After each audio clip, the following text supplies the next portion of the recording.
Are you ready to hear the story of how Monsanto becomes a good guy? Are you excited for this? Okay, here we go. So the story begins in the Italian Alps. So I'm on my Italian trip, and I have reached the point in the trip where I need to retreat to the mountains and chill out for like a minute. So I drive to the Italian Alps and I stay at this retreat center that's connected to this intentional community there. And also, fun travel hack, those type of places tend to have very lovely housing for minimal expense. So double bonus, you get to be in a really chill, peaceful, beautiful place, and it's not very expensive. So while I'm there, this retreat center holds 17 people total, but there is this older couple that I meet while I'm there over dinner, and he is this tall, thin, older man who has his hair like kind of on the longer side and it's worn in a low ponytail. He's serving like Miyagi meets Obi-Wan Kenobi vibes. His energy is just so grounded and he's so wise. And immediately we kind of hit it off. We have these sort of spiritual, sort of deeper conversations, and it actually is exactly what I was missing and looking for. So that was lovely. And we end up exchanging our information.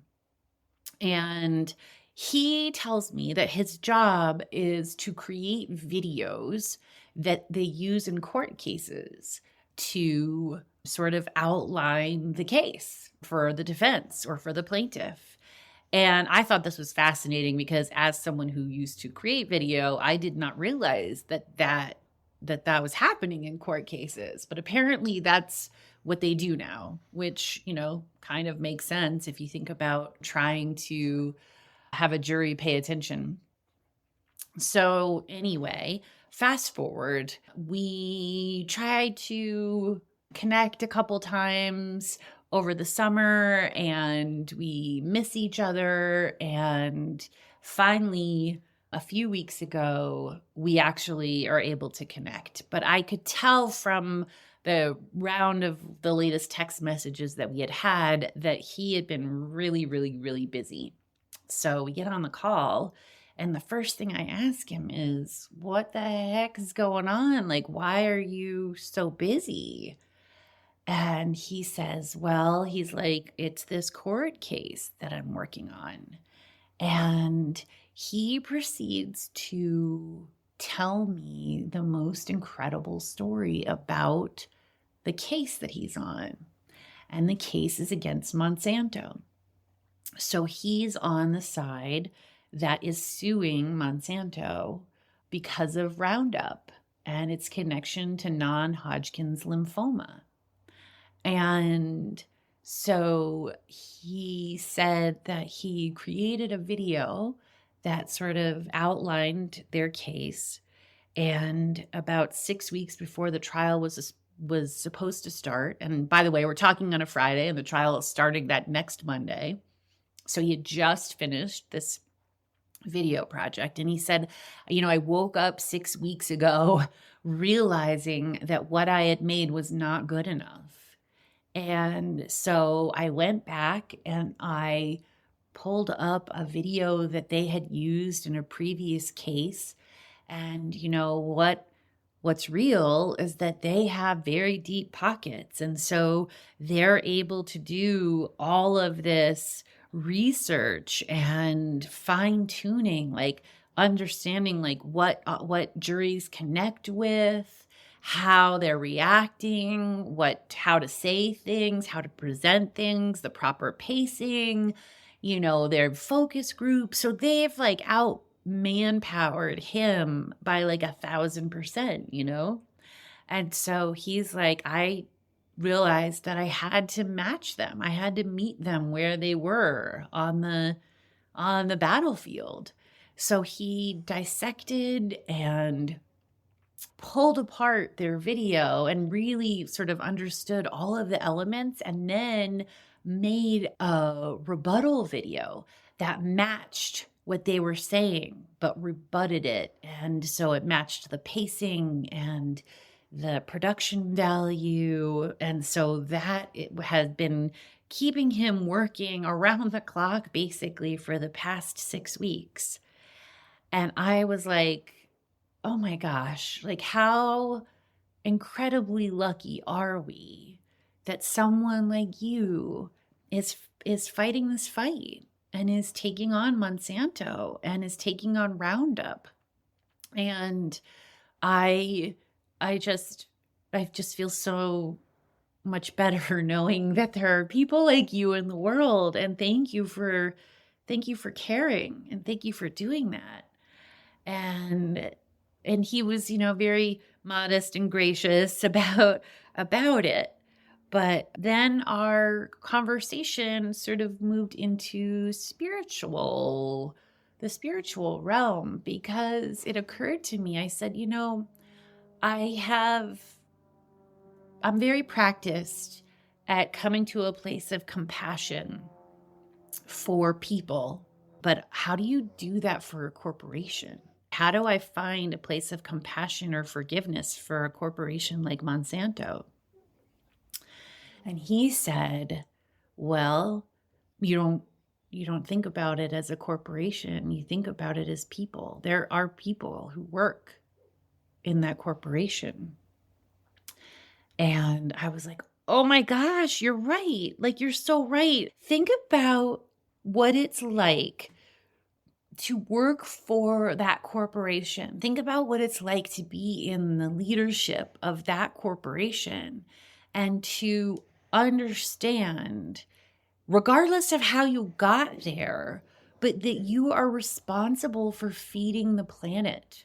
Right now, Monsanto is responsible for 95% of all corn that's grown in the United States, and like 85% of soybeans, and 85% of all beet sugar. I can imagine that the executives at Monsanto must feel the weight of what that responsibility is.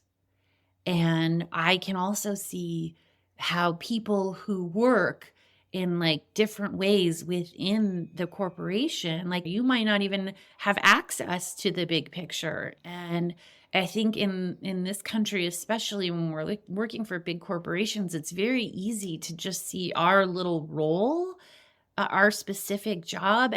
And so I can imagine that within the halls of Monsanto, there may even be, most likely, probably a lot of pride around the fact that these systems have been invented, and that if you're working there, like, you're responsible for feeding the planet, and the weight of that responsibility.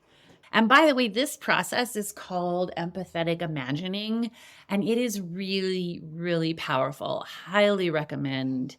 So to like think about what it must be like to work in Monsanto. And then also understand that corporations are like it's really hard to change the course of a corporation, right? And this Roundup has been around for a really long time. And, originally it must have seemed like a miracle product, and it must have seemed ingenious. But at this point, right, have to be like quite a few people within the halls of the leadership in Monsanto who are looking objectively at Roundup and saying, okay, we've had over 100,000 lawsuits against this one product, and we've paid over $11 billion in damages. Like, this is clearly not a sustainable or smart way to continue. And so what if, that there are smart people working in Monsanto. There are geniuses working in Monsanto. And what if they're the ones who actually think, we can do this better. We can actually do this better. And what we understand better to be now is organic. Like, the food needs to be nutritional, and we need to be organic. Why not set our sights for this loftier goal of creating a food system using our superpowers, using all of the resources that we have at our disposal, and creating sustainable, healthy, nutritious, nutrition-filled food that what if we, bring food back to local farmers and we like I don't know. I don't know because I'm not in agriculture and I'm not in Monsanto. This is for smarter people than me to figure out. But there's absolutely a better way to do it than what we've been doing. And I absolutely believe that there are people inside Monsanto who are smart and who take their responsibility seriously and also understand that the choices and the decisions that were made 30, 40 years ago, there was a different time. We just need to update the program where we are not running the current operating system, and they need to create a new food operating system that is relevant to the conditions that exist on the planet at this time.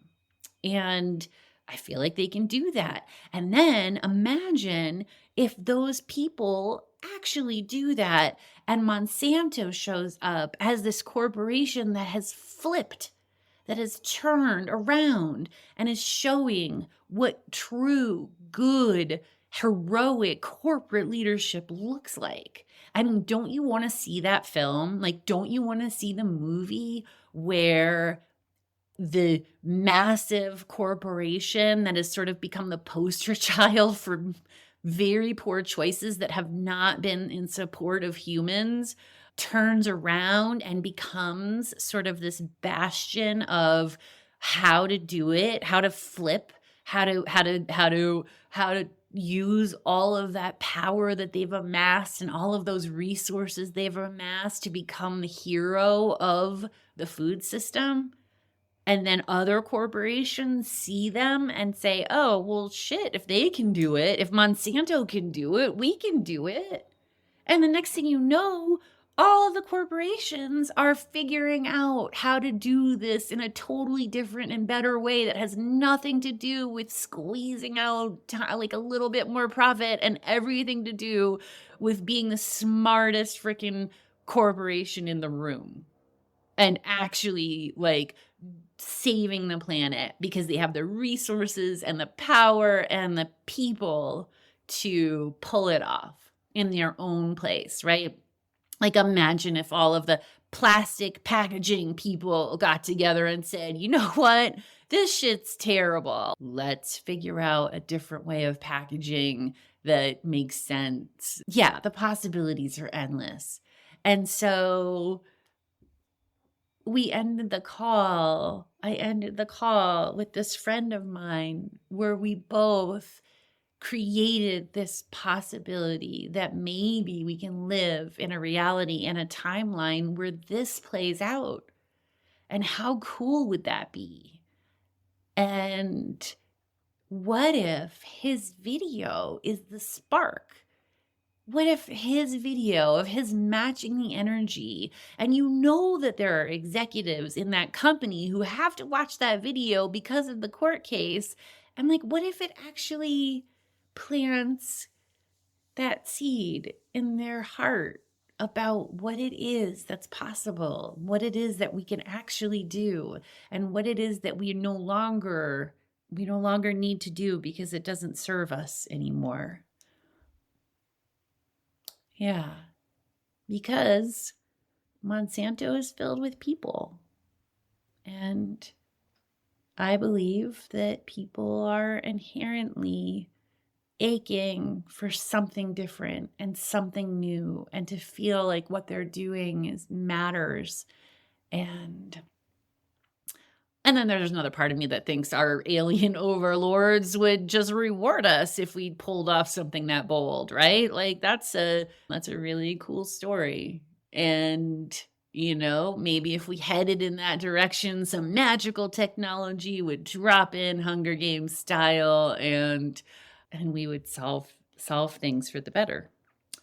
So there you go. Unapologetically positive about the possibility that Monsanto saves us all. Right? Wouldn't that be a plot twist? So yeah, while you're listening to this, I am helping to build an impossible city, an impossible pop-up city. And if you have never been, then I can't, the feeling that you have when you were there, when you first go and you look around and you see all of the creativity and all of the incredible work and dedication and intelligence and people that are there it's impossible. It's absolutely impossible, and yet we're doing it. We can do anything that we set our minds to. That's just true. So, here. Won't that be fun?